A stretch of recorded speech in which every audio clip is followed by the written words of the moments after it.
Hi friends, வீட்லேயே cauliflower Manchurian எப்படி செய்யலான்னு பார்க்கலாம் வாங்க.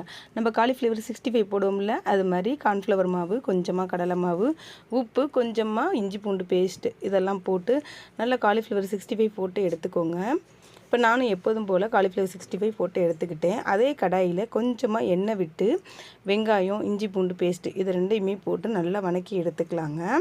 வெங்காயத்தோட அந்த பச்சை ஸ்மெல்லு போனால் போதுங்க, கலர் மாறுற அளவுக்கு சேஞ்ச் ஆகணும்னு இல்லைங்க. இது ரெண்டுமே பச்சை வாசனை போனதுக்கப்புறமா கொஞ்சமாக குடமிளகா இதையுமே கட் பண்ணி போட்டுட்டு 1 ஸ்பூன் அளவுக்கு சோயா சாஸ் சேர்த்துக்கிறேன். 1 ஸ்பூன் அளவுக்கு டொமேட்டோ சாஸ் சேர்த்துக்கிறேன்.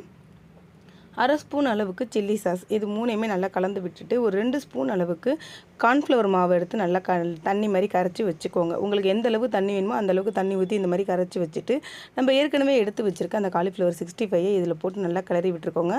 தேவையான அளவு உப்பு சேர்த்துக்கோங்க. அதாங்க ஸ்ப்ரிங் ஆனியன் தூவி இறக்குனா நம்மளோட காலிஃப்ளவர் மஞ்சூரியன்